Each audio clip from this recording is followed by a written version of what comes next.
Ladies and gents, boys and girls, welcome officially to week one. College football is upon us. We've got a jam-packed slate to discuss, talk about best bets we fired off, everything in between. Also, some big-time news and notes to get into, including down in the Palmetto State, some big news they've been waiting on for months on end. Again, some other stuff we'll discuss as well. Guys, really excited to have you along with us once again. This is the Overtime Drive, SEC Unfiltered, SEC Football Show, the best SEC football show on the internet. As always, I'm Chris Phillips. He is Cole the Bear Thompson, and we appreciate each and every single one of you being with us. As always, when we get rolling, make sure you like, subscribe, turn on notifications. Check us out via podcast where we get your podcasts. You can also find us across all social media platforms as well as our website, secunfiltered.com. And as always, we are powered by our friends over at FanDuel. Visit FanDuel.com/SECU to join today and get started with $250 in bonus bets when you win your first $5 bet. Once again, that's FanDuel.com/SECU to get $250 in bonus bets today. We finally made it. Week one is here in just a few short days. Toe will meet leather in Columbia, Missouri. Then Waco, Texas, 24 hours or so later, and then we are off and running in week one of the 2025 SEC football season. Again, guys, appreciate you all tuning in. This is the Overtime Drive, SEC Unfiltered's SEC football show, the best SEC football show on the internet. I am Chris Phillips. Joining me, as he always does, my good friend, my partner in crime, one of the best in the business, Cole the Bear Thompson. Bear, appreciate you taking the time. Appreciate your flexibility. Is if you're tuned in and you don't know, listen, technical difficulties may knock us down for a moment, but they can't keep us down. That's what it's all about, is being resilient and pushing through to week one we have. Look, we build this brick by brick, Chris Phillips, and sometimes bricks fall out of control, like they did earlier today, because I actually texted Chris well before, letting him know, hey, here's the thing, dude. I am like a mile away from my exit to get home. I'm supposed to be home like at 7:35.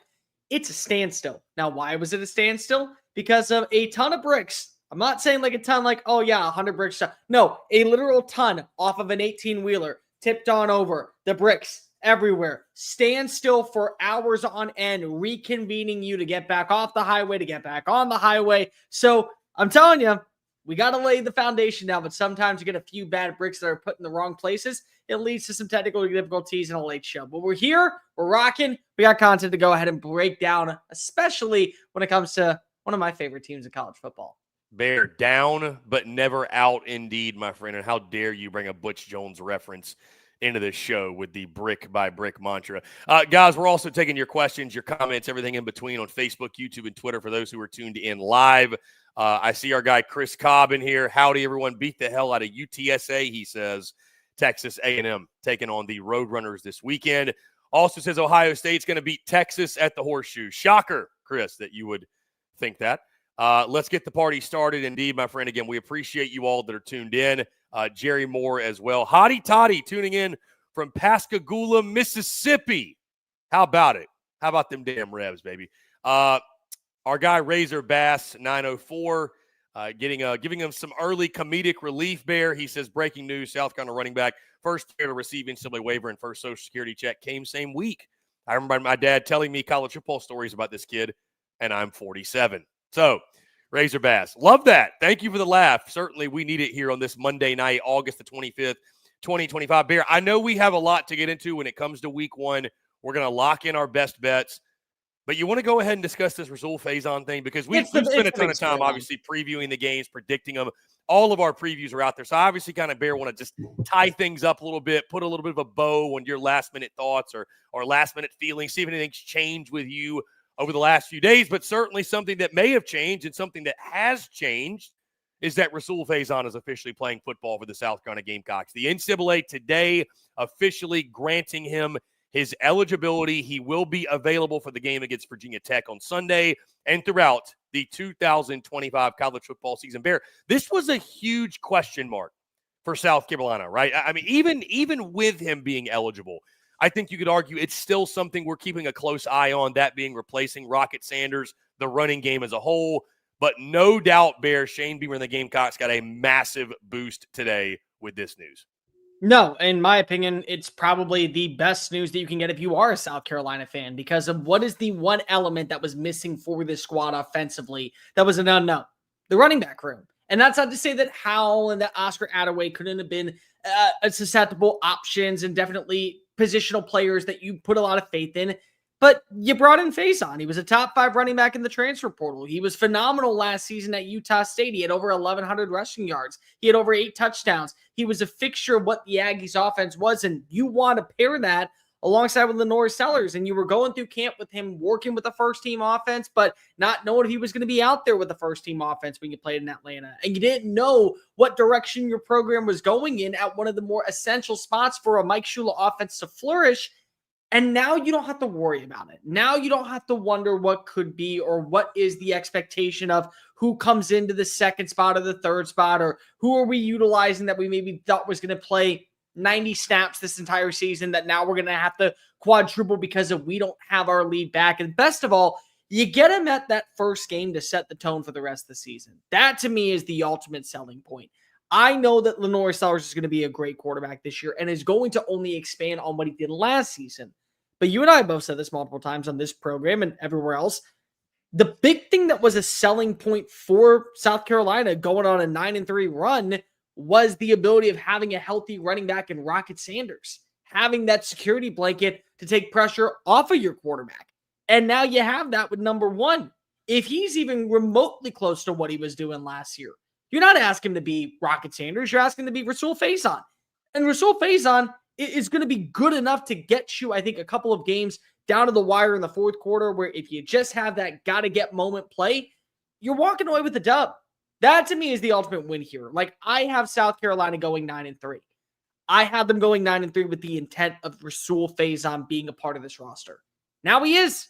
Now I feel even more confident in every single one of my bets. Now I feel even more confident in every single one of my predictions. Now I feel even more confident that we are going to see Lenore Sellers march his way to the Big Apple, be in the Heisman Trophy race. I feel very confident on that.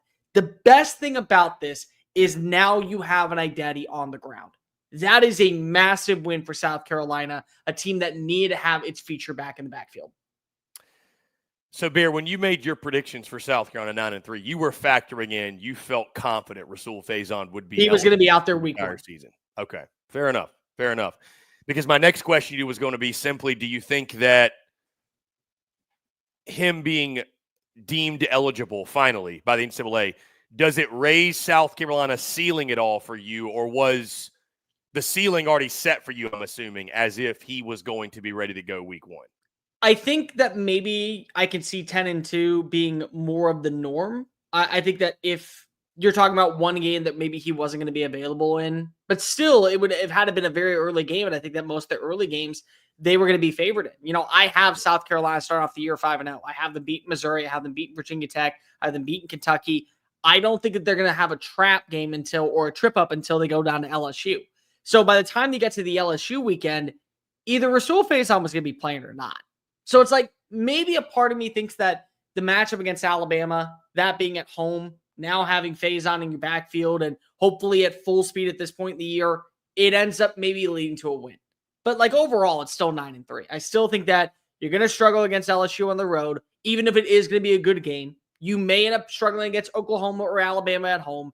And that Clemson game is going to be a do or die situation that will go down to the wire. But I do think that him being in the backfield is very beneficial. And if anything, it just changed it by one game, but not by much. Yeah, I think, Bear, realistically, and I know Shane Beamer has commented a lot on this, talking about their running back room, saying he's felt really good about the guys back there. Oscar Attaway, Jawan Howell, I think, is still there. Some others maybe as well. But this guy's different. That's why you brought him in, right? You brought him to be your bell cow back. You brought him in specifically with the intent that he's going to replace a Rocket Sanders. And again, I think that was maybe, Bear, the most underrated loss of South Carolina's offseason, or going from last year to this year, was the loss of Rocket Sanders. Like, he was – Lenore Sellers obviously was Superman and got all the highlights as he should have. But Rocket Sanders, I thought at times, he was the straw that stirred the drink. He was really what made the offense go, especially in the red zone. I mean, I know it's a bowl game and you don't take everything that happens in bowl games, 100% solid, right? I mean, you take it with a grain of salt, but you noticed a difference when they didn't have him in that bowl game against Illinois. They got down in the red zone. They stalled out. So to have a guy like Faison, is he going to be as good as Rocket Sanders? I don't know. You have to wait and see, but certainly a huge boost to that running back room. Now you've got him to accompany Lenoris Sellers in the backfield. The conversation I think most of us has had, or a lot of us has had, especially if you have questions about South Carolina, is are there enough guys around Lenoris Sellers? Are there enough impact players around him to complement him, take some of the workload off of him, and make big plays? I think that's the only thing, especially offensively, that's been holding a lot of us back. This is obviously a really big boost in that regard. So I'll admit, Bear, I mean, again, coming in the season, my record prediction, I had South Carolina at 7-5.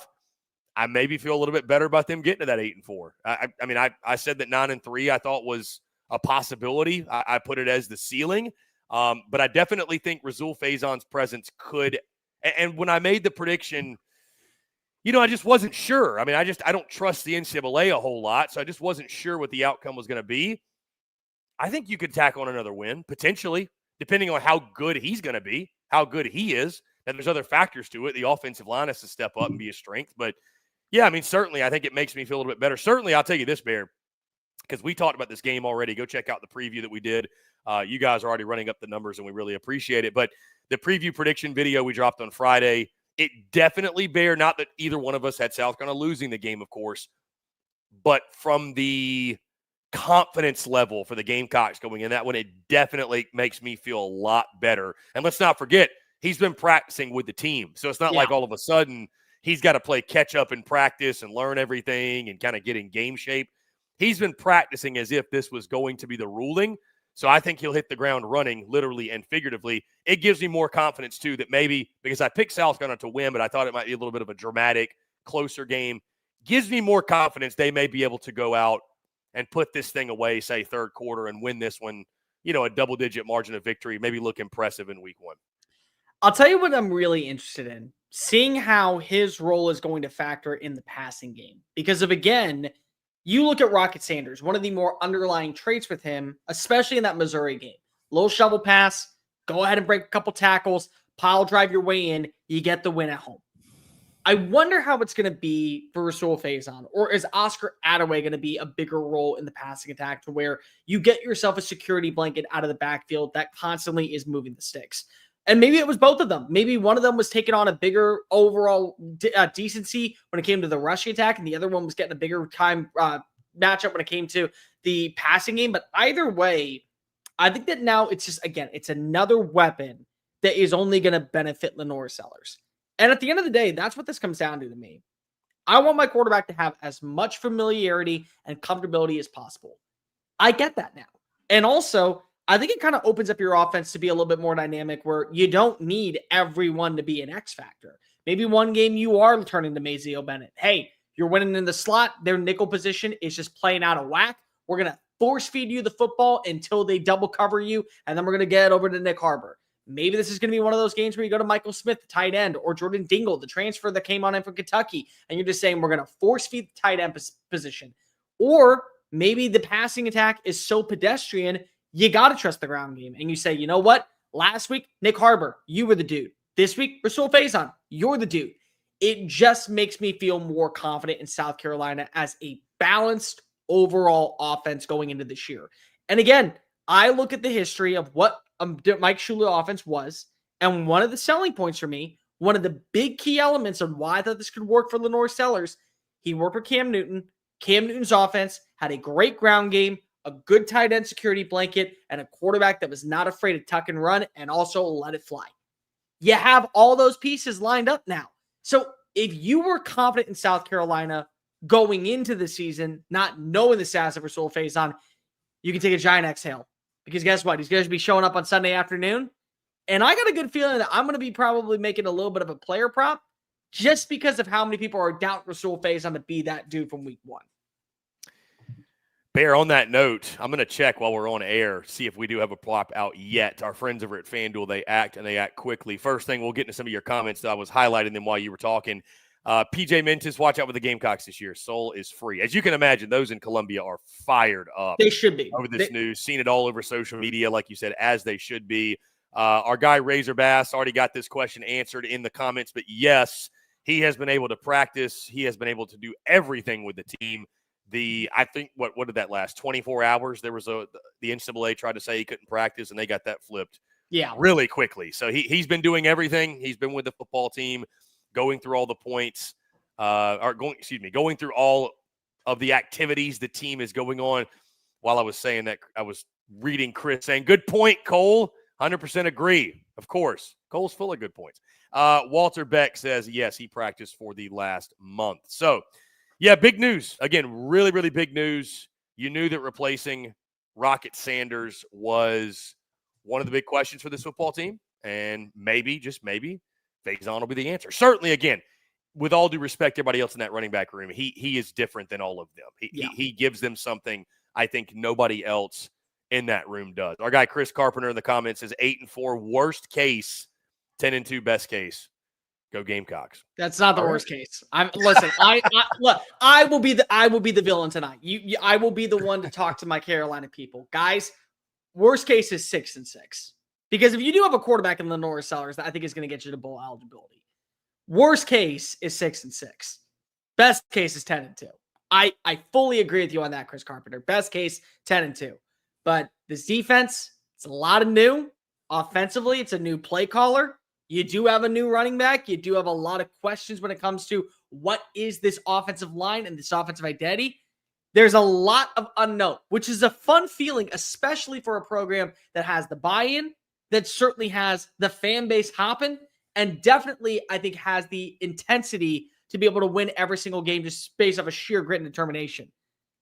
But the worst case is 6-6. Like, I will be as big as a Garnet and Black lover and supporter that I am, even though I have no correlation to the program, which again, people in the comment section have always said, you show bias to South Carolina. Why? I have no allegiance to them. I just like them and their fan base likes me. So therefore I'm going to go support them when it's time to support them. The worst case scenario is 6-6. It is. Bear, I would agree. I would agree with you on that, but I don't think it's likely to happen either. I know you don't believe so as well. So again, guys, continue to flood the comments. We'd love to hear from you. Rahsul Faison is officially eligible for the Gamecocks. That, Bear, I know you'd agree, that was the big news of this Monday on week one, certainly on a busy day where news was dropping left and right as we all get ready for kickoff.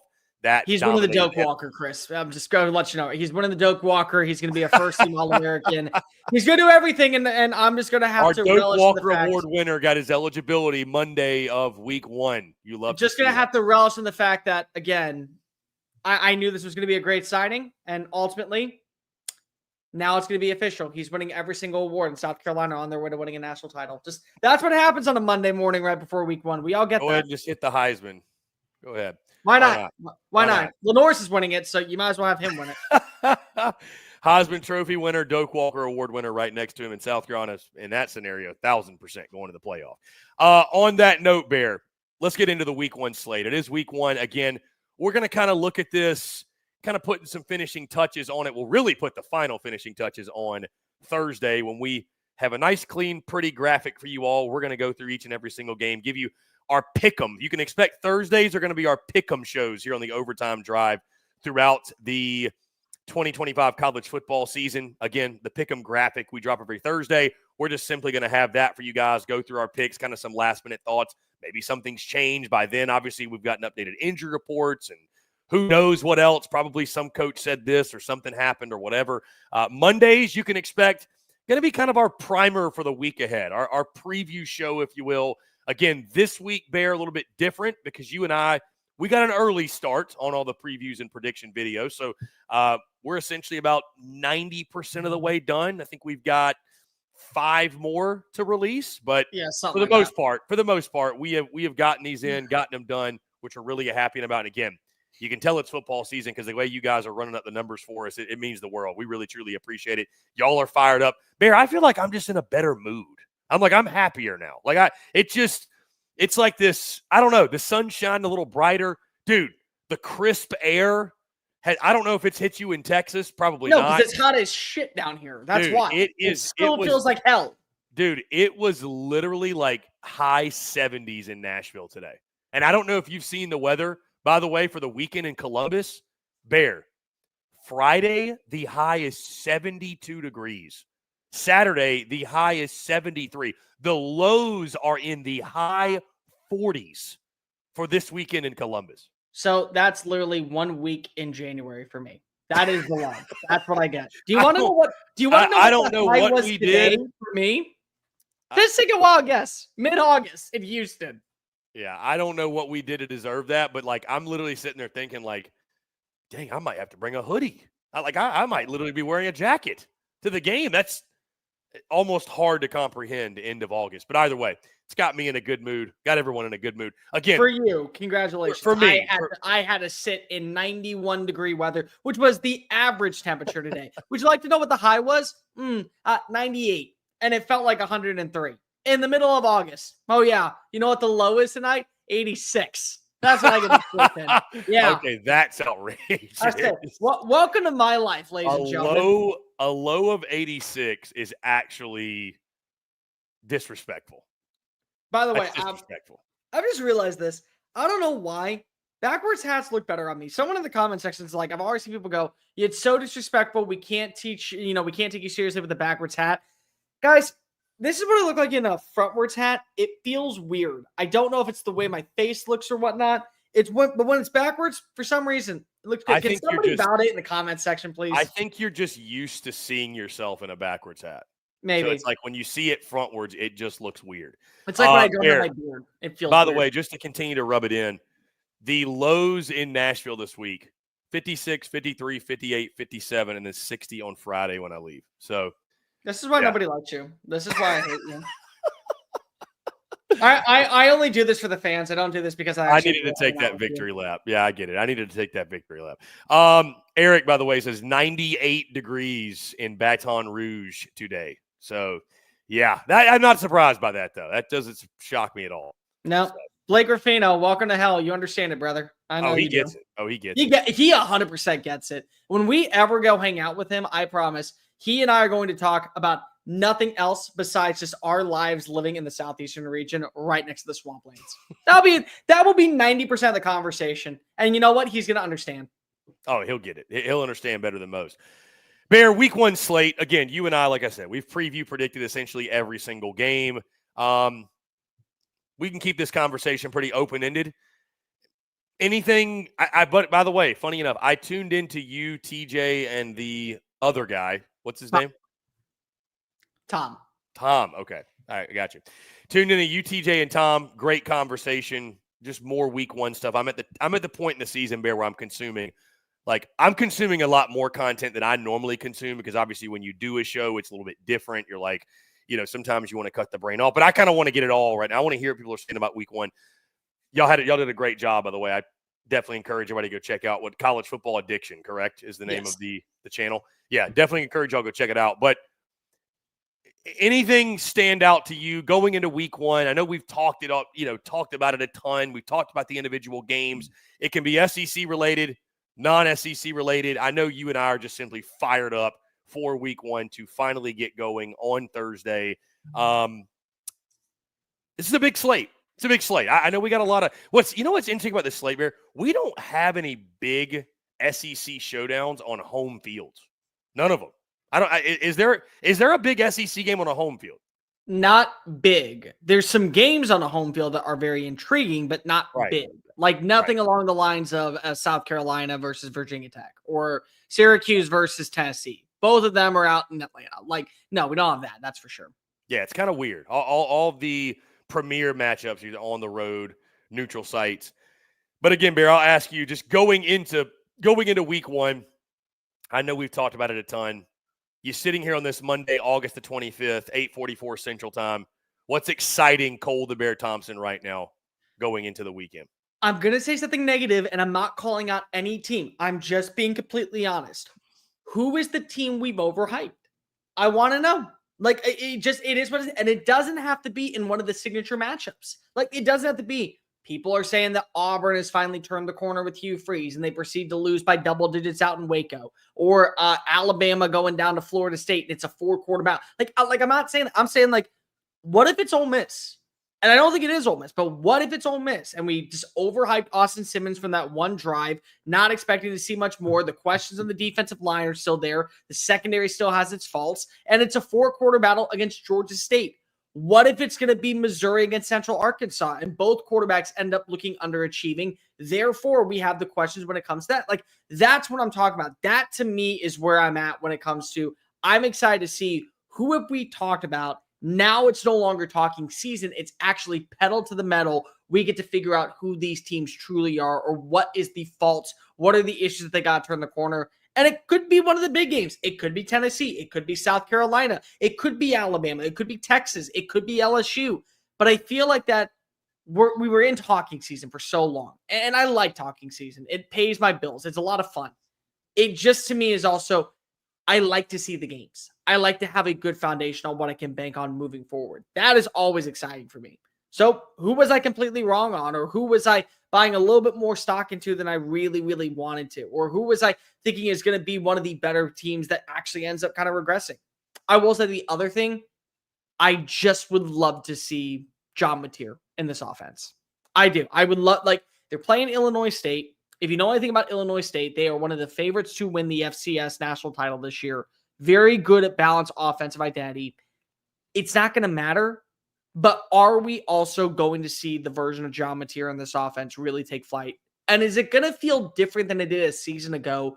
Because remember when we watched as Deion Burks walked into the end zone on a Friday night with Oklahoma, and it's like, okay, Jackson Arnold feels like the right guy. Buy all your stock now. And then that was one of the highlight moments for Oklahoma's offense that year. I want to just make sure that it feels different. Like, yeah, maybe you throw into triple coverage and it leads to an interception. But then on the ensuing play, you run it 50 yards downfield and it's an easy 6 points. I just want to feel a little bit different about Oklahoma's offense. Because again, we talked about this yesterday. Bryce Underwood is now the quarterback for Michigan. So sights are going to be set on Norman in week 2.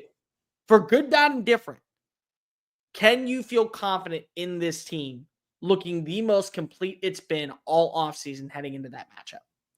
Yeah, Bear, I think you make some good points. The first one, certainly, like you said, I don't think it's a negative. It's just, and you guys talked about it today. I thought you made a good point, for all of the, and I'm someone, listen, you've heard me say it many times, Bear, and maybe I should have said it or shouldn't have said it or whatever because of the nature of what we do. But I've said that, I don't love the college football offseason right now. I don't love talking about a lot of the things that have dominated our offseason headlines, right? I've mentioned many times we've never talked about actual football less during the offseason, say May, June, July, than we do currently. But we're not in the offseason anymore. We're in week 1. We're previewing games, predicting games. And like you said, somebody's going to go out there and play like crap in week 1. It's just maybe it's not an SEC team, but there's going to be chaos. There's going to be madness. And again, you guys said it today on College Football Addiction that you're reminded when you watched week 0, when the games actually get played, why we all love it so much. And that it's one of the greatest sports in the world. It's one of the most entertaining things in the world to just sit down and watch. I'm just so excited. Again, we have all these question marks and these teams are all so brand new. We got new quarterbacks. We've got, teams littered with transfer portal players that have been hyped up all throughout the summer. We finally get to see them in action. We finally get to see them on the field. And that fires me up. I mean, I'm fired up for it all, Bear. I'm a big traditions and pageantry guy. And so just to cut these games on, granted, again, of course, I'll be on the road, but we'll still be watching all the games. Starting on Thursday, they'll cut these games on, see these teams run out the tunnel, see the fan bases, hear the chants, hear the bands, see the touchdown dances, everything, firing of the cannons, you name it. I don't care what the tradition is. I'm just so excited to have that back on the TV. I'm so excited to be in person watching these games. I'm so excited to be back with the fans, who are the people that I think matter most in the sport of college football. The fans are what make it what it is. You guys make it what it is. I'm just fired up for it all, man. Really, truly. It's going to be a great weekend. The premier matchups, I mean, we obviously hope the SEC sweeps. Is it realistic that they sweep? I mean, let me ask you that, Bear. What's the percentage chance you give it the SEC sweeps all those big games? So let's think about this. South Carolina, we're talking just big games, right? Like, yeah, the premier. I think you and I both agree we're not getting Well, let's leave like Kentucky, Toledo, I Mississippi. say, because I made a prediction today, and unfortunately, I got some people in the comment section already ready to come. Let's leave those. I'm talking like you know which ones I'm talking about. The Premier, Primetime, the ones you and I collabed on a preview and prediction on. South Carolina, Vatech, Tennessee, Syracuse, Texas, Ohio State, LSU, Clemson, Auburn, Baylor, and Alabama, Florida State. What's the odds the SEC? What would you set the percentage at? The SEC goes 6-0 in those games. You know what's really funny is that there are 4 games against ACC opponents. I just realized that. Syracuse, Florida State, Clemson, and Virginia Tech. There's some big time bragging rights between you and TJ. I just realized that. That's so out of left field. Then a Big 10 and a Big 12. I go 60%. Because here's the thing. There's a scenario where a game that I think could end up being an upset isn't an upset, and a game that I think is a surefire win is actually the upset. Like, there is a scenario where, yes, Baylor is actually slightly overrated by yours truly, by many people down in the by many people down in the Lone Star State, and we're not paying enough attention to what Jackson Arnold is, and he ends up balling out, and they get a double-digit win, and then I will come on here, and I will eat crow, and I will be honest and open and say, I did not respect your game, Auburn. I definitely did not think that you were going to turn the tide at the right time. My bad. And then we talk about maybe an Ohio State win. Ohio State, I don't think is winning this football game. They come in, their home turf, out in the shoe. They're able to kick ass against Texas. They find a way to get a double-digit win. So, like, I set it at 60 because there's 2 games that I think could easily end up in losses for the SEC. But there's also 2 games that I could easily see going one way or another. And I think when you add that all together, a safe line is 60%. I'll go 50. Okay. So I think it's 50-50. I have even less confidence. I don't think we're fortunate enough to go 6-0. I don't. Somebody's going to mess that up. Now, if you were – okay, now I will go even bolder. We might not even make it to Saturday. If you told me – well, yeah, that's the game that I have the Big 12 winning. Right. But if you just told me all SEC – all 16 teams, how confident are you that they go undefeated? 1%. Yeah, I was literally about to say 0. 1. Somebody in the SEC is losing this weekend. I don't know who. I don't know where. Somebody is losing. They will not. I'd love to see it. We both love to see it, but it's just not realistic. Oh, I mean, it'd be great for the channel. We wake up on Sunday morning. We get prepared for Sunday Fun Day. Hey, what ass whooping do you want to talk about today? Which one of the games do you think is going to be most important for our channel? Like, that's what you want to say. And then Sunday, you're following up South Carolina putting belt to ass. Exactly. That's what I'm saying. Like, there you go. South Carolina ends the beatdown of oblivion over the weekend. And lo and behold, the Southeastern Conference once again reigns supreme, and nobody is going to have room to talk. Because they're probably going to be the only conference that's undefeated, whether it be because of matchups that are already happening outside of it, whatever it is. But I also know that's not realistic. It just isn't. Like, as much as I would love to say it's going to happen, it's not. It isn't. There's so many other faults, and I don't know where that's coming. It may be the signature game. It may be the blowout game. Who the hell knows? But one of them is going to happen. I promise you it is. Bear, maybe we can add this as a segment into the show when we're doing these week-by-week previews. It just came to my head, you talking about Sunday Fun Day and the games and everything. And if you guys have any suggestions, by the way, for segments, which I'm about to get in your comments here in a second, we'd love to know if there's anything you think would be a good idea. Bear, predict Sunday's headline. What's when we go into Sunday Fun Day? Or you could say Monday's headline if you wanted to go old school newspaper, even though we're not there. No, we'll keep it Sunday.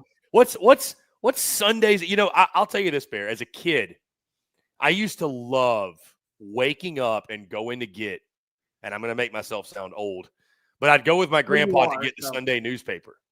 Thank you. I'd go get the Sunday newspaper, and it would have like all the college football, everything, box scores, all of it. Like, I always looked forward to that. So what's the Sunday headline that is the lead headline after the weekend? Auburn's in hell until Hugh freezes over. I'm going to go with I'm going to go with, is Alabama back? Question mark. Because That they're going big, to put so that belt big of a to beat ass to down. Florida State. And I think the headline's going to be Bama back. Maybe it's a little too early, but looks like it. It looks like Bama might be back. So there's another thing that I'm really excited about this upcoming weekend, and I haven't told you it just yet. But I want to see who is going to be the Kenny Hill of week 1. And I do this every single year.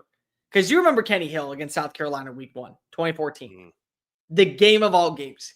Kenny Trill was trying to be trademarked at that time.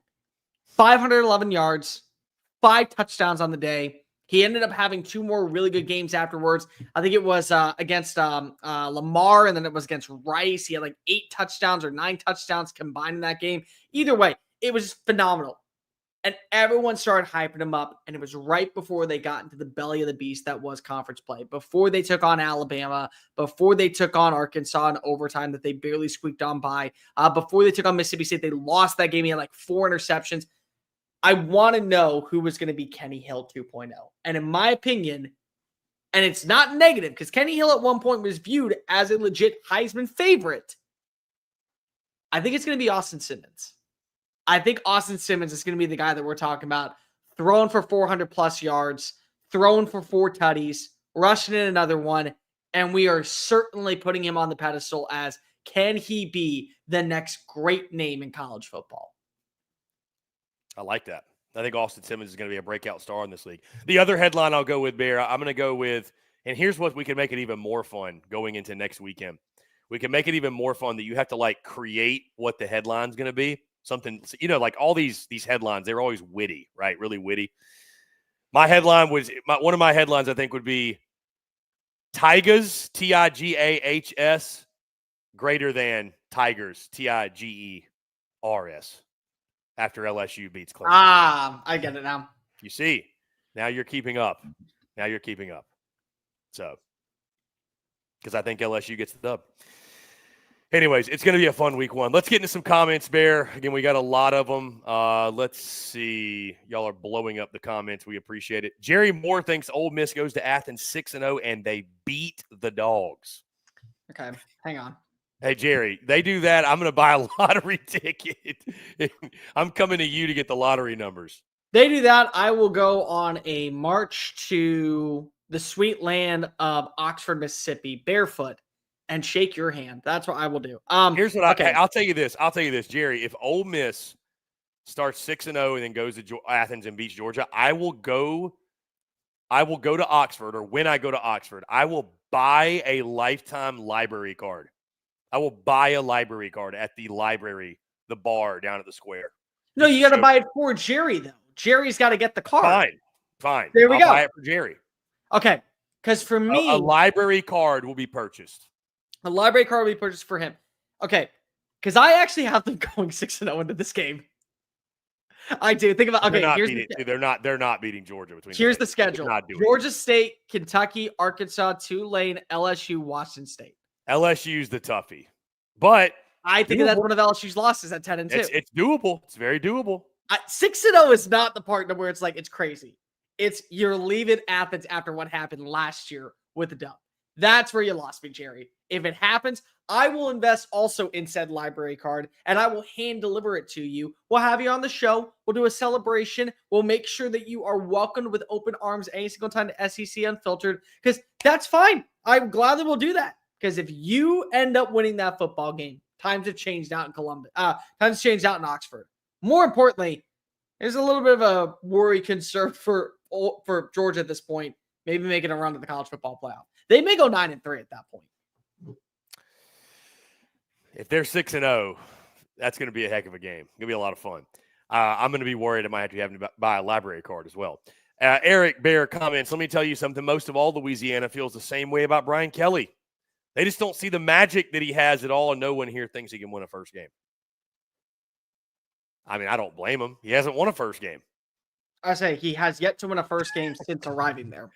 Now, I don't think that at all. I'm going to make this clear. I think that he can win a first game. And if you look back, probably should have won that first game against Florida State back in 2022. Probably should have. Didn't, because of a missed field goal. I mean, a missed PAT. Found a way to come back. This team is different. I truly believe that this roster right now is completely night and day different from what we saw a season ago. So many people want to talk about the defense. Okay, well, I can talk about defense. I'm overhyping Alabama's defense, maybe. I'm maybe overhyping what I see from South Carolina's offense. I can overhype LSU based off of what I've seen from the production added in this offseason. They feel really good on the defensive line. They feel really good in the secondary. It's a night and day difference.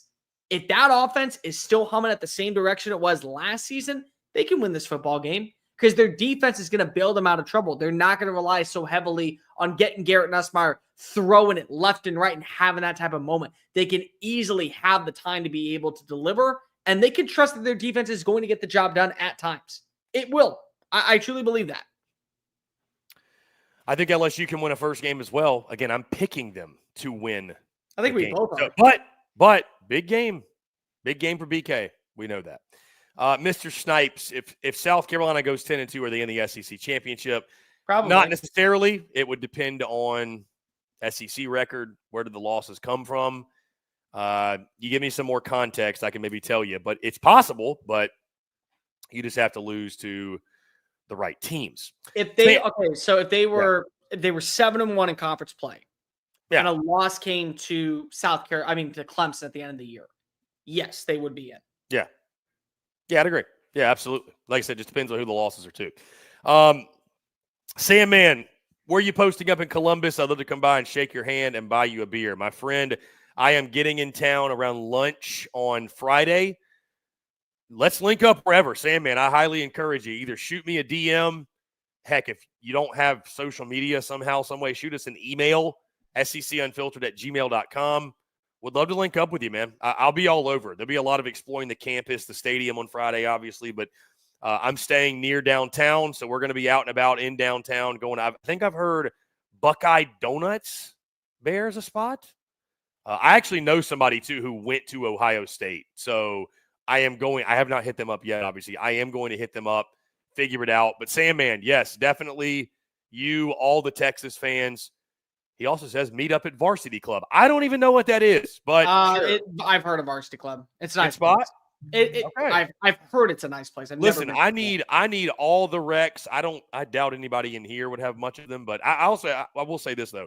I got a lot of Tennessee buddies that live here who went to that playoff game last year. So we should be set. But yeah, I'll be floating around downtown Columbus on Friday. Again, I think I mentioned this on yesterday's show. Our good buddy CJ Vogel on Texas Football. They are actually having an event in downtown Columbus, I'm pretty sure. And then we're going to be out and about. So, me and CJ getting back together, going out. What could go wrong that night? But of course, let's not forget, we got an early wake-up call for Lee Corso's final headgear, my friend. So going to be a fun weekend, going to be a fun couple days. Really looking forward to it. Then we'll wake up early on Sunday. I will, at least, to get back to Nashville to sit down and watch the South Carolina Virginia Tech game. And then we'll have Sunday fun day right after. We'll be rocking and rolling. So, Bear, that being said, again, really excited for week one. Really, really good stuff.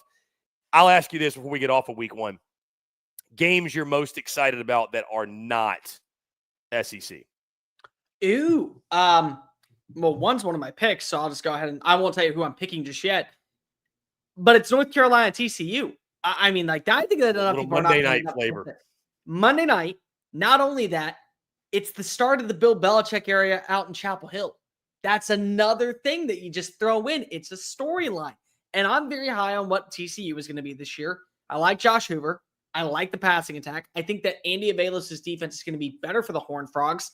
They may end up being a sleeper going to Arlington. They're in that it wouldn't surprise me if they're one of the right dark horses to make it to the Big 12 championship. I think it could easily start off with a matchup early on against North Carolina. North Carolina also, they get this win.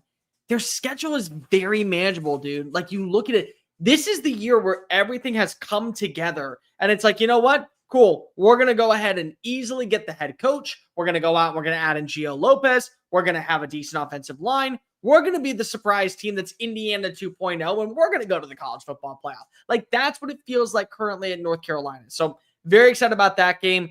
I'm also excited about Miami Notre Dame. It's two quarterbacks that are going to be facing a lot of pressure. CJ Carr may be the most talented player that Marcus Freeman has ever had at that position. And he's got a really good offensive coordinator in Mike Denbrock. And he's got some good receivers. And they have one of the best rushing tandems in college football with Jadarian Price and Jeremiah Love. And they have a good offensive line. And they have good weapons. And they also have an exceptional defense. And you put it all together, they get to go on the road. They get to face off against a team that last season everyone thought put it all together, was supposed to be in the playoff. You, me, your aunt, your grandmother, everybody said, hey, Miami's going to win the ACC. And they proceeded to lose 2 games. And they didn't even make it to Charlotte. So what are we going to see from them early on? What are we going to get from Carson Beck? They went out and they added in Corey Heatherman, the new defensive coordinator from Minnesota. He had a top 20 defense last year. Can he bring some of that intensity from Minneapolis all the way down to South Beach? What are we going to get in the passing game? What are we going to get in the ground game? This is going to be one of the best offensive lines in college football this year and one of the best defensive lines in college football this year. I think it's going to be one of those matchups that we are going to be talking about for a very long time. And it's a Sunday standalone game. It's another matchup that you just say to yourself, hey, prime time, can you deliver when the spotlight is on you? Last year we got it. The year before we got it. Can we do it 3 years in a row? I just couldn't help but laugh. I know. I see you, Weston. I'm trying to ignore you. I promise I'm not going to start calling you Teddy Bear. I can't go that far. Well, listen, I accepted Bear when Dave started calling me it, but when he started with Kohler Bear, I was like, all right, Kohler Bear is pretty funny. We're gonna tone it back. We can keep the Bear part in there, but if you start calling me Kohler Bear, yeah, I do love. Shout out to our guy Dave, obviously, who we're so glad is doing so well. It is funny that he just. I'll be honest with you, I would have never come up with that. He is. I will say when we look back, he's sharp as a tack, man. When we look back on this 15 years from now and everyone's like, why did they call you the Bear? And I'm literally just going to go and say, it wasn't from the television show. It was because Dave Shoemate one time thought that Polar Bear and Kohler Bear decided to have a good ring to it. And lo and behold, the name just kind of stuck. We love it. We love the Bear. Maybe we'll get Teddy Bear's locks of the week. We're not getting that far. I will wait. I will walk out of here. I'll shut the laptop and you'll never see me again. I will do that. Fair enough. That is the proper reaction to that. Yeah, I'm excited for the week 1 slate too, though, Bear. I mean, the Sunday night, Notre Dame, Miami. You know, I'm saying this as someone who I actively make a choice, and I love making the choice I make every weekend to go on the road, go to a game. The only downside of that at times, though, is you do miss the, hey, just sitting down watching football on TV. It is a sport made for television, as you and I both know. But just to have so much of it, like Tuesday is going to hit like a ton of bricks, you know, after Thursday, Friday, Saturday, Sunday, Monday, 5 straight days college football. And then we go back into our withdrawals again on Tuesday and we're like, get us to Thursday. Just get us to Thursday. So, I'm so fired up for all these games, SEC, non-SEC, but certainly the SEC matchups that we'll be focused on, of course. Oh, I got one more. Georgia Tech versus Colorado. Yes, after a really fun game. Let me ask you this: did you take that as trash talk today? No, what was it again? He essentially said, they've got movie stars and celebrities on the sideline. He's like, ain't none of them playing. Like, that don't matter. None of them play. He's like, who cares? I thought, he's got a point. Who? Deion? The guy, the Georgia Tech player. I forgot who said it, but he's got a point. Does he, though? I mean, like, honestly, just let it be decided between the lines. Because here's the part that would drive me crazy. And I say this because I have Georgia Tech in the playoff. So, again, this is me openly saying I am pulling for Georgia Tech. I usually don't do that. I like to just be unbiased when it comes to my opinions. But when you have a little bit of stock in a one team, you want to see them set the tone early. Don't get too big for your britches the way that we thought TCU did in 2023. Because then afterwards, all we hear is, do you believe? Do you believe? And it's like, well, Deion, naturally, a lot of people believe because they watched you do it last year and nearly make the college football playoff. You have a quarterback that you brought on in Caden Salter, who 2 years ago led Liberty to an undefeated season. You landed Juju Lewis, who was going to work hand in hand with Lincoln Riley at USC. You have Omarion Miller, one of the better wide receivers in the Big 12. You have an offensive line that has been revitalized over the last 2 years. Like, absolutely, Jesus, Jerry Moore, we are going to get to that comment in a minute. But still, you have the talent to be able to really go on a run if you want to. Absolutely, I think that you could have that opportunity. But no, in my opinion, win this game between the trenches. I think that, again, the physicality, the mentality of what you got with Brent Key, a guy who is not afraid of being that no-nonsense type coach, you get that, you're going to run away with it. Yeah, I'm excited for that game. When is that? That's Saturday, right? That's Thursday. Friday. That's Friday night. Oh, that is Friday. That's the other game that's Wow. being played alongside with Auburn Baylor. Yes. Yep, same time. That was on ESPN. Auburn Baylor on Fox, which we'll have some conversation about Fox here shortly. Jerry Moore, I just want you to know I can put you in timeout on YouTube. So we are not talking about this. I feel violated through the air right now. I can put you in timeout on YouTube, Jerry. I'm just going to say that. I can say, watch yourself. Watch yourself. All right, Bear, let's get into a fun segment here. Every single Monday here on the Overtime Drive, as we preview the week ahead, we're going to talk our best bets, lock in. You and I both are 5 best bets. Our graphics for this will drop on Tuesday at some point. We're going to keep up with records, so this is going to be on top of the pick'em we do. Going to be a lot of fun. Guys, before we get into it, of course, our best bets. You know who they're brought to you by. They're brought to you by our friends over at FanDuel. Tomorrow, Tuesday, August the 26th, I know Bear's going to be locked in. He's an NFL guy. It's FanDuel Futures Day, a new holiday for football fans. It is 24 hours of deals on all of your football season predictions. So take a flyer on the MVP race, whether you think it's going to be Josh Allen, Jaden Daniels, Patrick Mahomes, Lamar Jackson. You can crown your champion in August, whether it's Eagles, Lions, Chiefs, Ravens, Steelers, whoever it might be, or parlay your division winner dark horses. Mark your calendars. This is your day for your hunches, your hot takes, your calls, and your odds. Visit the FanDuel app today and start planning your futures bets now, because Futures Day is one day and one day only. And when you sign up at FanDuel.com/SECU. That's FanDuel.com/SECU. FanDuel, play your game. And like I mentioned, Bear, I went 2-1 in week 0. Won a little bit of jingle with our friends over at FanDuel. So you guys should as well. And with that being said, Bear, let's run through our best bets of week 1. This is going to be a really, really fun weekly segment. Again, guys, of course, we are placing all of these bets with our friends over at FanDuel, and we suggest you do as well. Bear, let's go back and forth here, and I'll let you start if you want the honors, unless you want me to start, because I got a zinger to fire off to get this thing rolling. You set the thing. You set the tone in motion. Okay. All right. So if you want the full preview and prediction and breakdown of these games, we've got previous predictions. We're always going to have them in every single game, so go check that out. So I won't talk your ear off about it, because at this point, you know my predictions. Bear, I threw down a few bets in week 0 because I wanted to get the heart pumping a little bit. I wanted to get the blood flowing, get the juices going. Hey, this is what it feels like, right? Like, because I'm someone, and for a lot of us out there, I had not really thrown down any bets since really March Madness. I mean, I'm not really a bet on baseball guy. Even the College World Series, I did a little bit here and there, but not as much. So I got the juices flowing. Bear, I want to start off my week 1 by sweating. I want to start off my week 1 by having anxiety. And for that reason, I'm betting on Auburn -2.5 at Baylor. You are sick. I am doing something I would advise no one else to ever do. That is putting my faith and trust in Hugh Freeze to go win a big game and to clutch up at the end of a ball game. Give me the Tigers -2.5. I'm doing it for the love of the game, Bear. I'm picking Auburn. I'm after all the smack I talked about Hugh Freeze all offseason and this Auburn team, I'm going with the Tigers to go in there.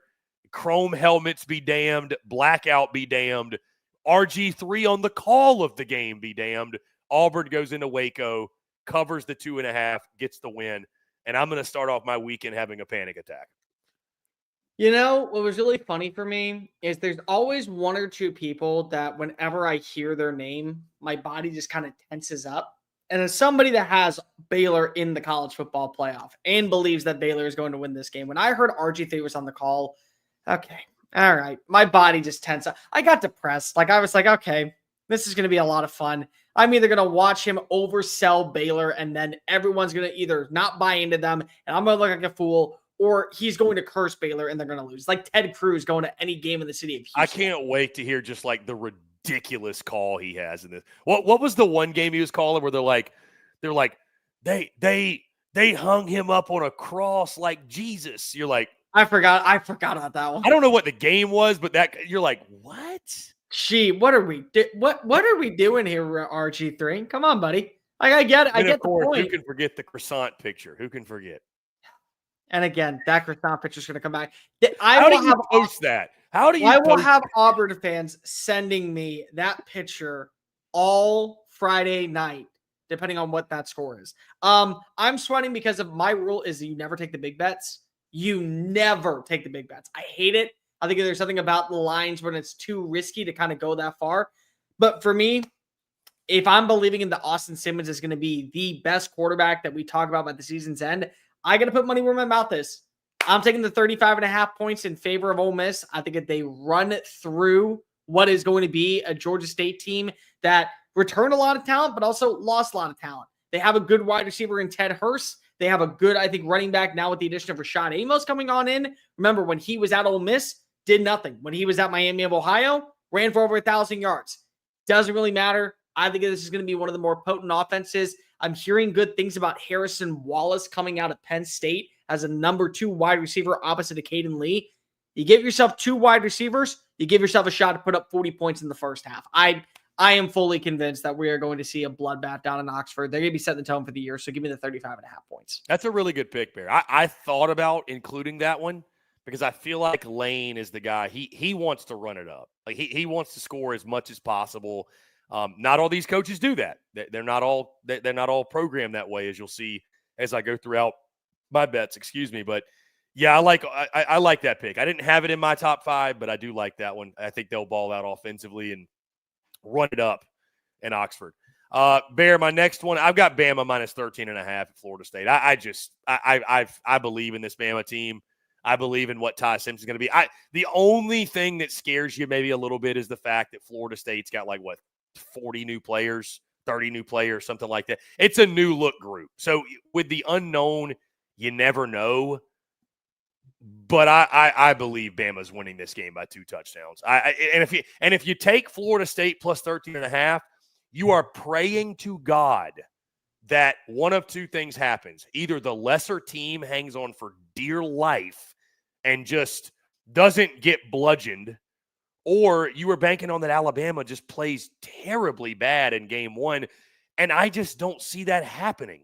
I think they're going to be so laser focused, locked in on this game after all the crap Tommy Castellanos talked all offseason.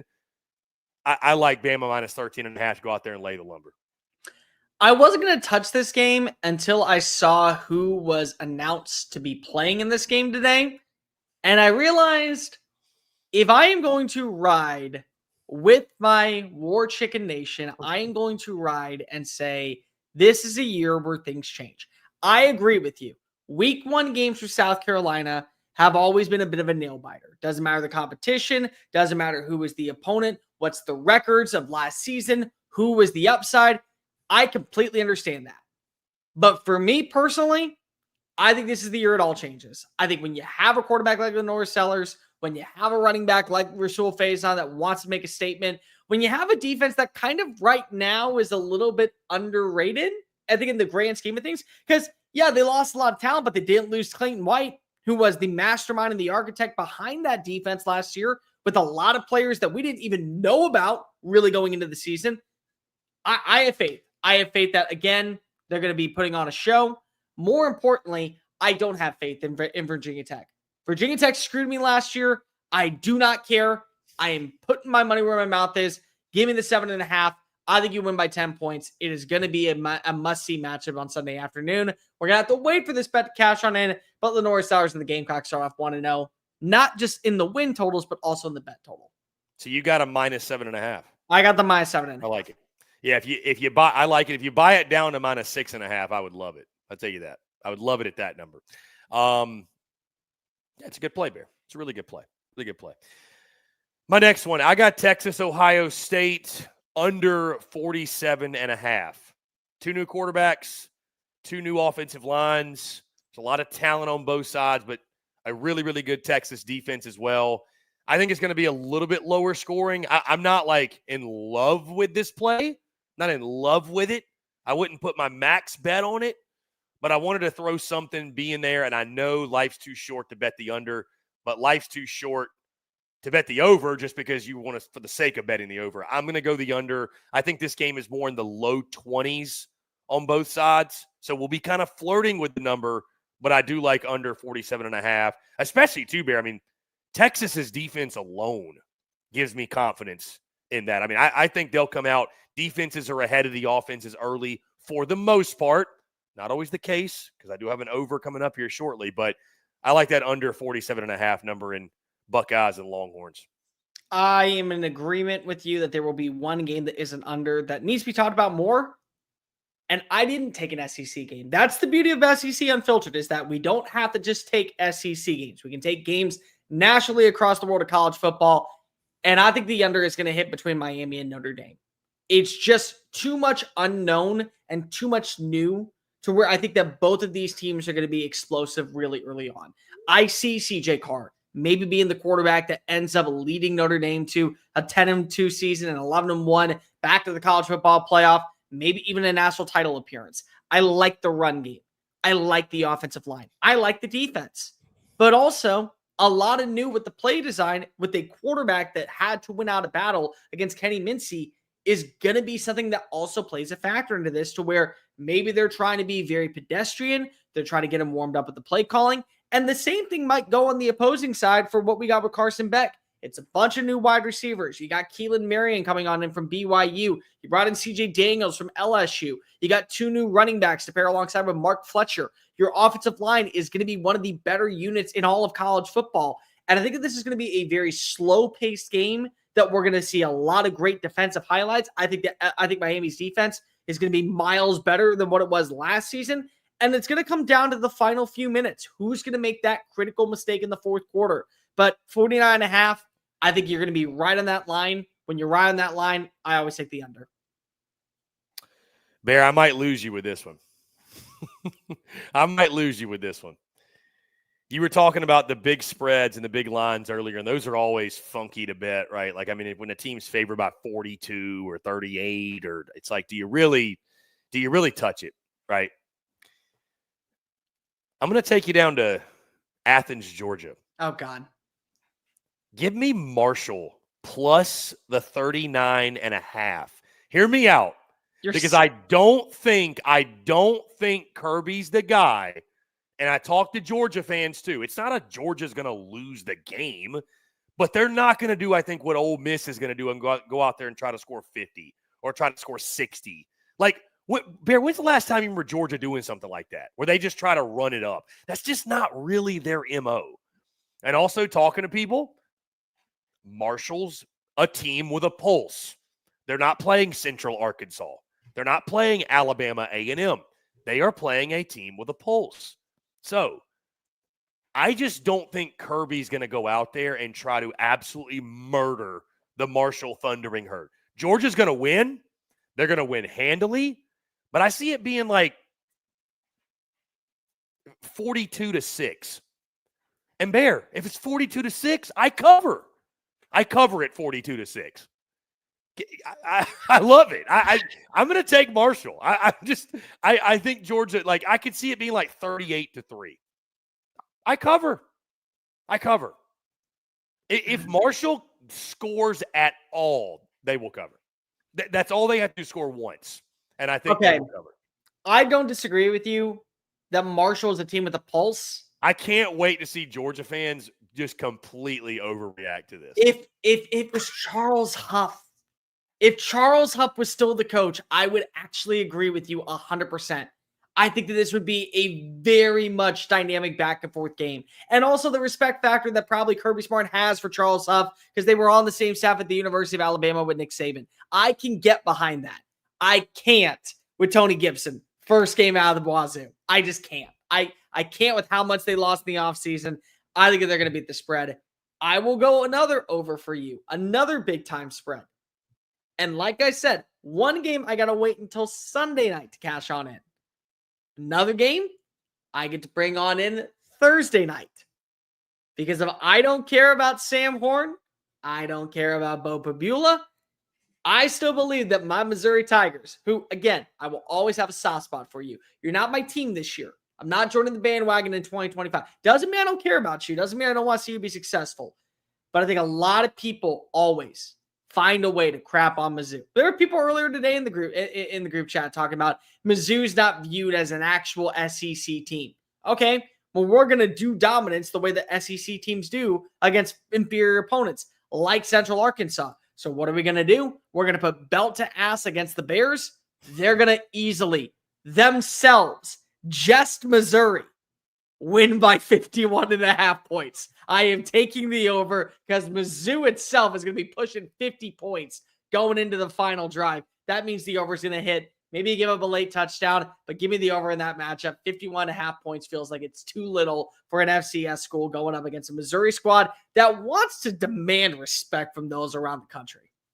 Yeah, I previewed and we dropped that one today, Bear. I think Mizzou's a 36.5 point. I can't even believe there's a spread in that game, to be honest with you. So good on our friends are at FanDuel, but I actually do like that one. That one and like Alabama A&M, and there's some others, but like those games are just, it's like, dude, I don't know if you saw, and we'll get into this in a second because we're going to talk a little DJ Lagway.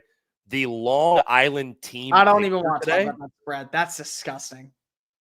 Hold on. Have you seen a spread for the Long Island game? No, the fact that there is no spread is what I'm trying to say. Oh, dude, yeah. There isn't a spread for Alabama A&M either. Arkansas, Alabama A&M. I mean, but like the Long Island team picture today, you're like, my goodness, Florida is about to just, yeah. Anyways, I like the pick though.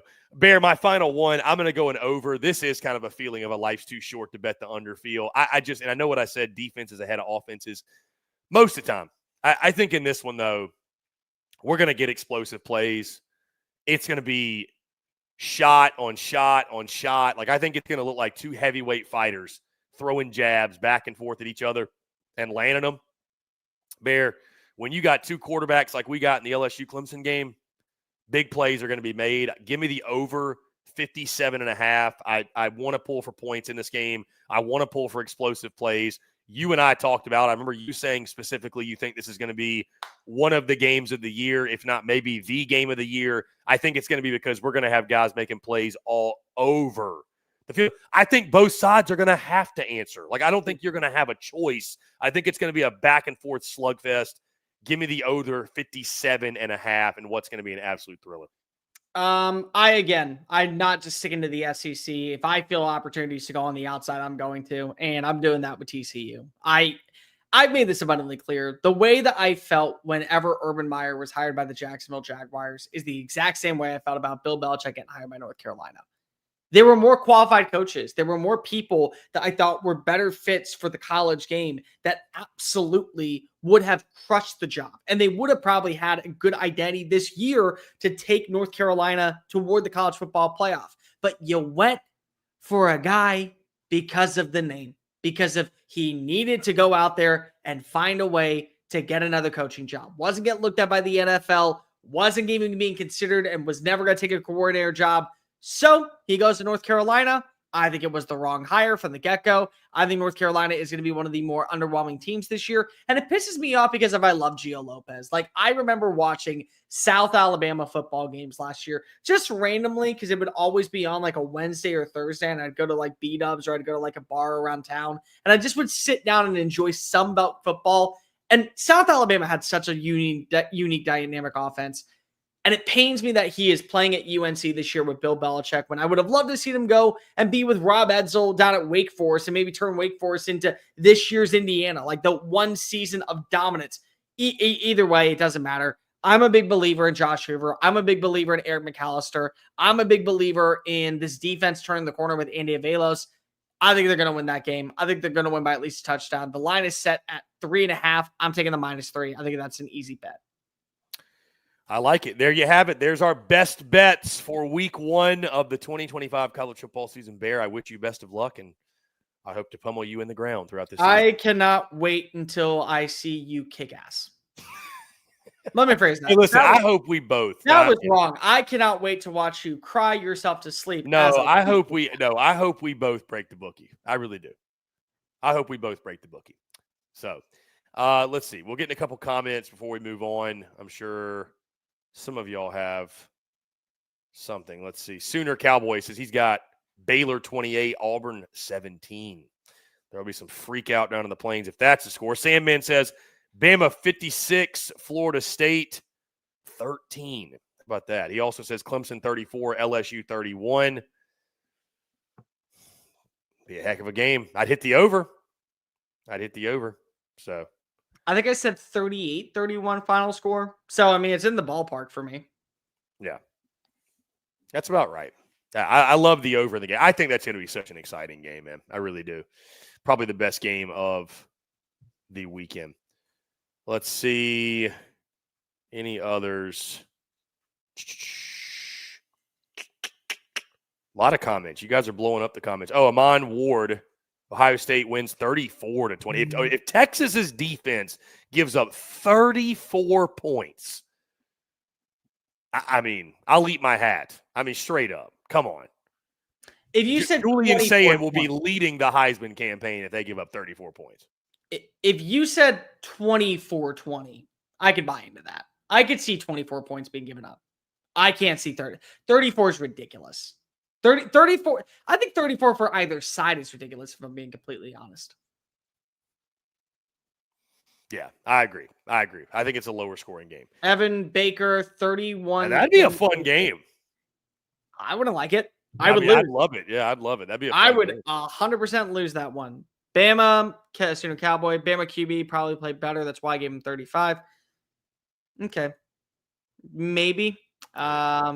J.A. made Bama's defense look so bad that defense is crap. Okay, Sooner Cowboy, we got to talk about this. That defense is not crap. That defense had a very bad game, though. I will give you credit where credit's due.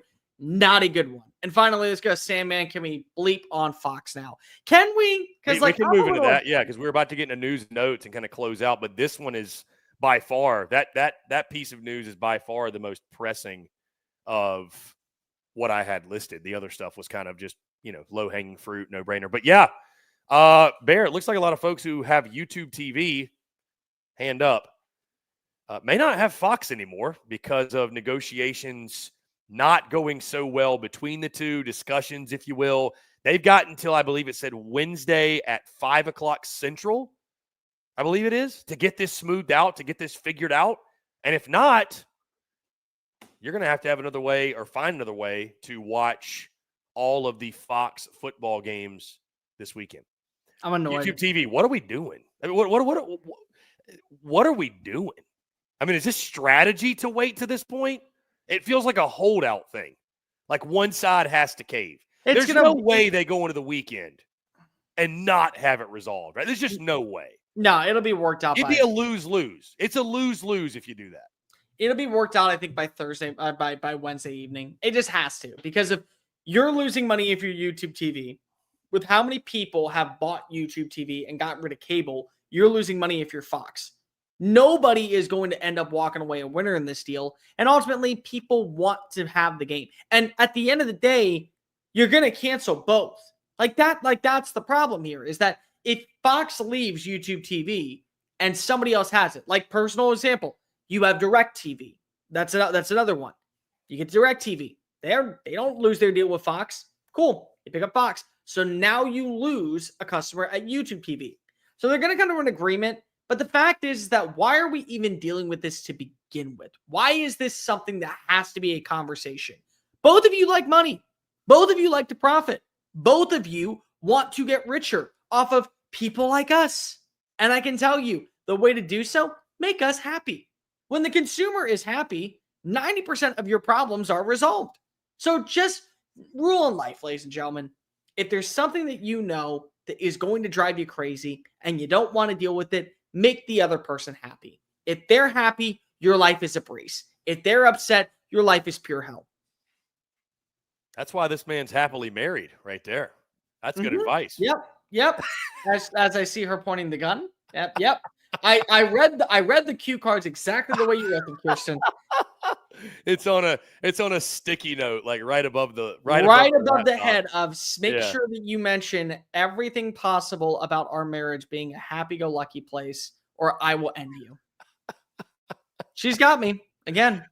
There's a gun in his back you can't see right now. Nope. That's like poking him through the chair. That's what it is. No, No. I mean, at the same time, it's like if all I have to do is her say, I'm threatening to take the dogs away. Okay, cool. Oh no. Yep. Nope. You had There my we go. curiosity, but now you have my attention. It's like, Indeed. yep, whatever you want to say. I'm not losing Paisley and Max, that's for sure. Yeah, I think this will be resolved too, Bear. It's a lose-lose for both parties.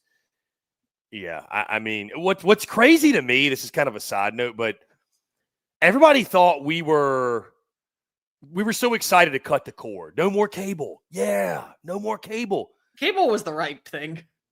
Cable was right. You know what, dude? Listen. Cable is to the BCS as to what streaming is to the college football playoff. Hear me out. Like, cable wasn't that bad. We just had all of our channels, one thing. We had one thing to worry about, and that was it. Set it, forget it kind of mentality.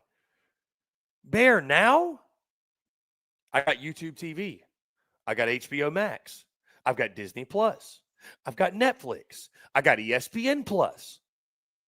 Some people have Peacock. I've got Amazon Prime. I'm paying probably more for the streaming stuff than I would have been paying for cable.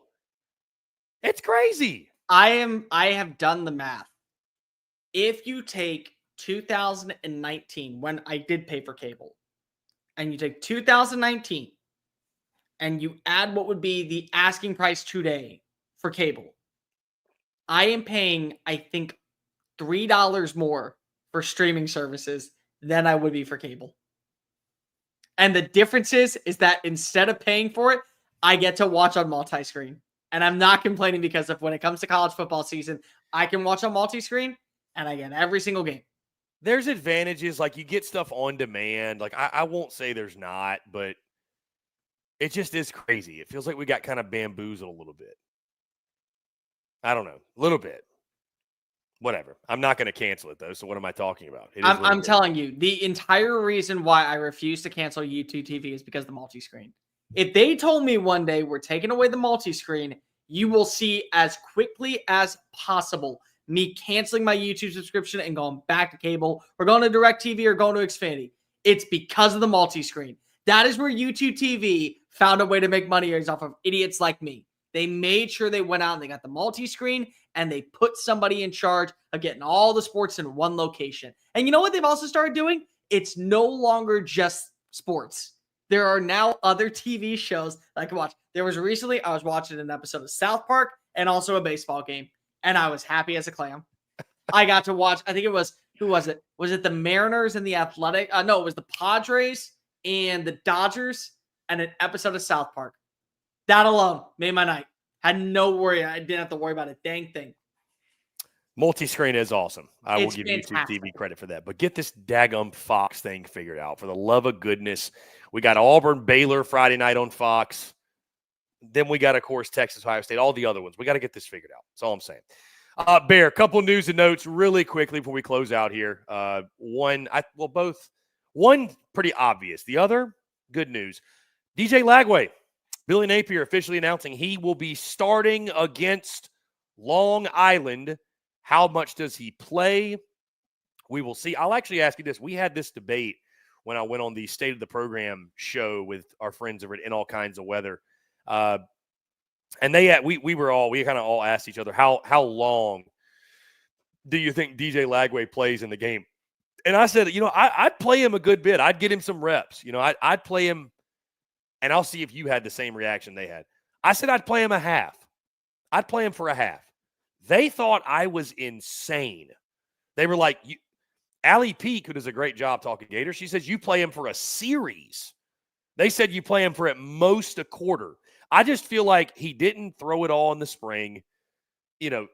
Thankfully, he is as healthy as they were letting off through the fall, because I think there was a big question. Hey, like if he's limited going to game one, hey, he was probably more hurt than y'all were letting on.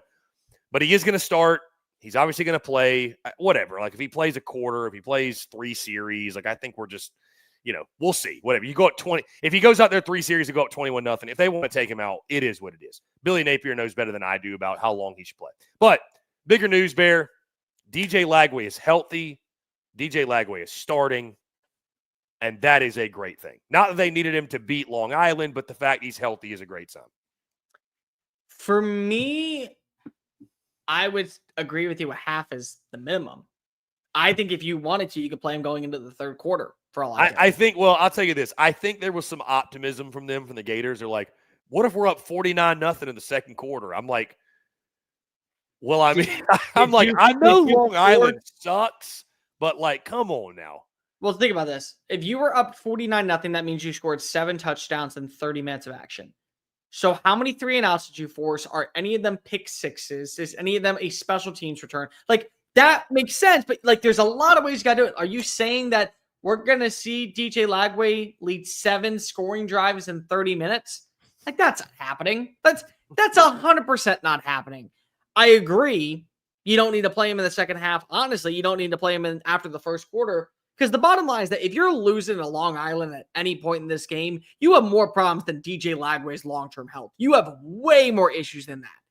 But for me personally, the reason I agree with you is because of, I think that him not playing out all this spring and being very limited in his reps and him wanting to get ramped up, even if it's just like thinking of it as a preseason. Like Nick Chubb is a perfect example. Nick Chubb barely played at the end of last year. He was a guy that needed to get the reps. He's injured prone, but you had to give him the reps just to get comfortable on getting tackled again, on being against a live competition, knowing that when you go in practice, they're not going to be nice to you. I think it's important. It's the same thing with DJ Lagway. Now, if he ends up getting like 5 straight drives of scoring, and they're all touchdowns, it's 35-0, and you feel really good about maybe turning to Aiden Warner or you turn to Harrison Bailey, screw it. Why not? But I would at least say a half. I don't think you're crazy doing that. And it's not for him. It is not for his health. It's not for Florida. It is to get his body right in football gear. Because then you get in 2 weeks an LSU game.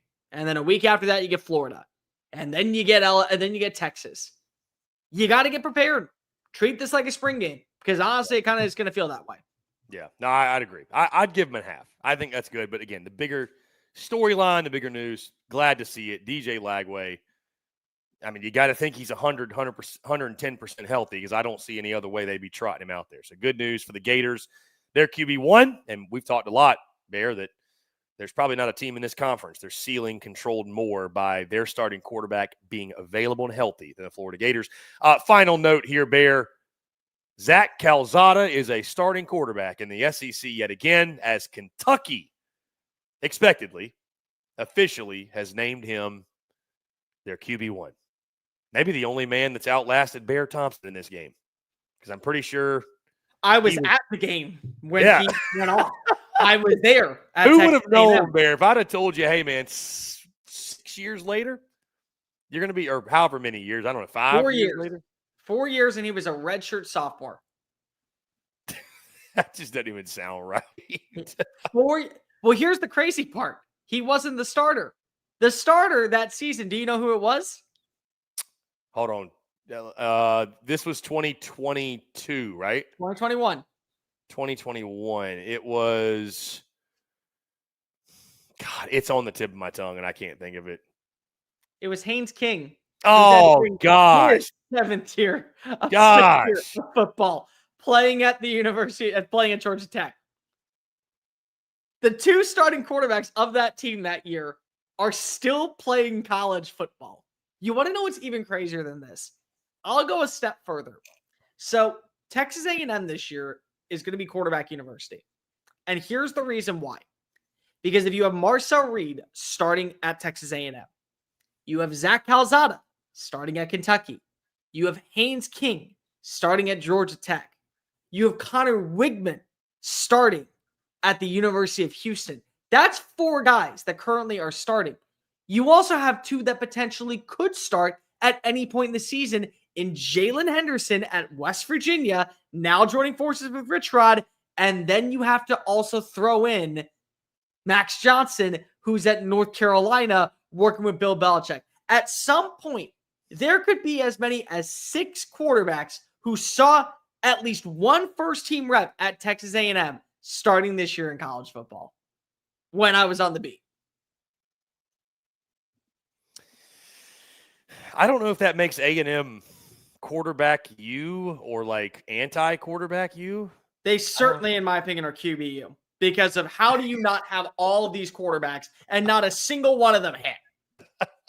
0 for 6.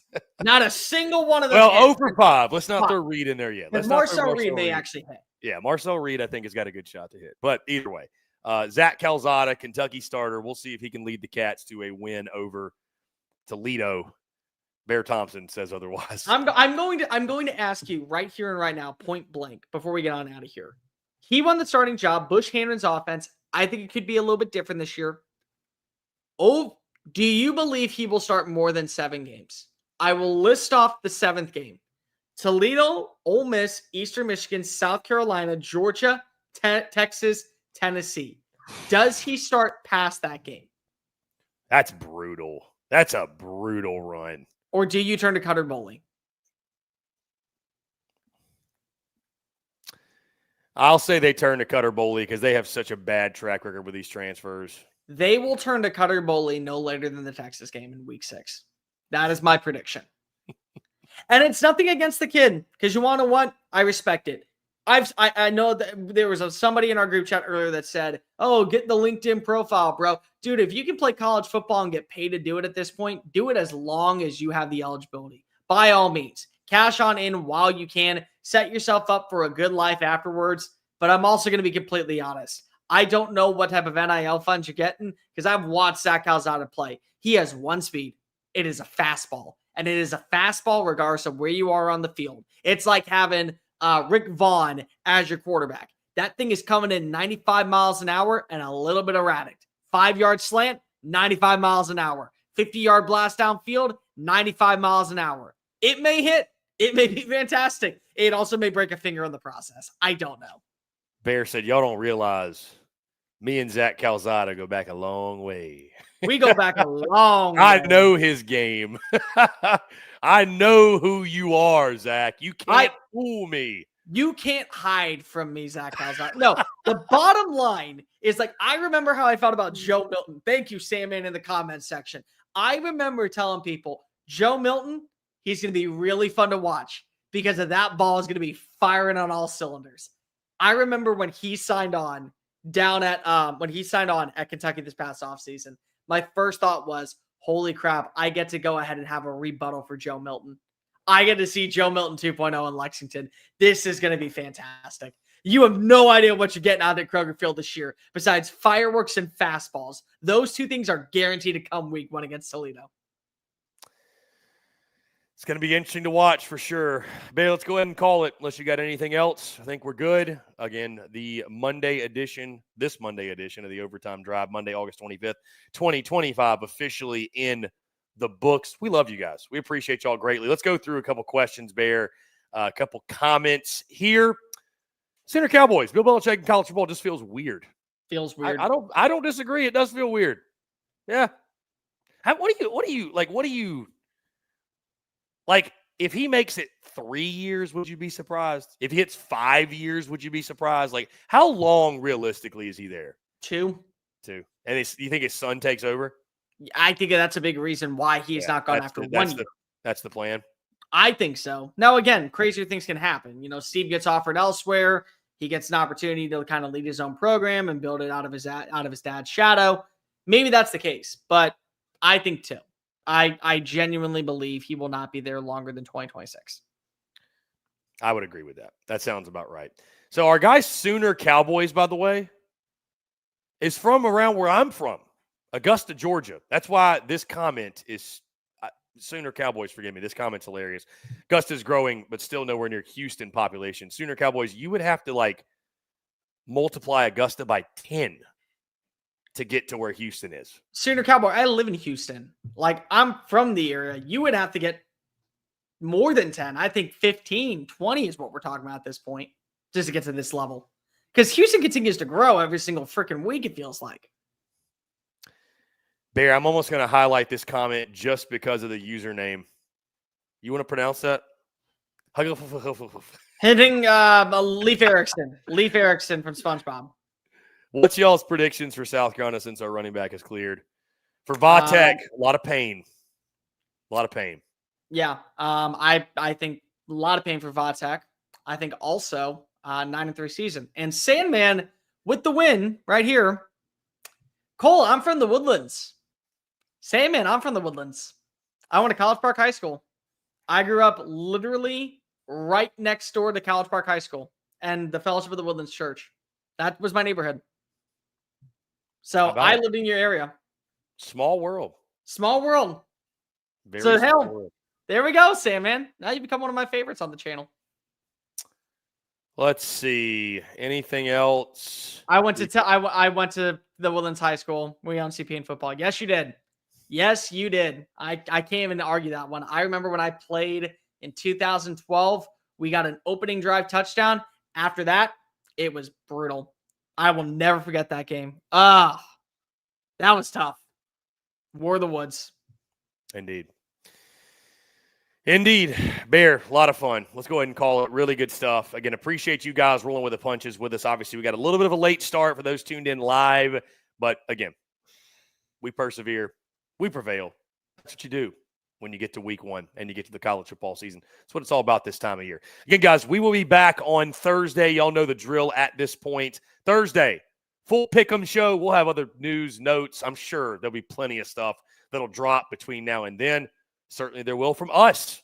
Content bleeding out the eyeballs. We got more game previews and predictions to get out. We've also got interviews that'll be coming out as well. Different segments that will be dropping. Really, really fun stuff in the meantime. And guys, we can't say thank you enough and appreciate your love, your support.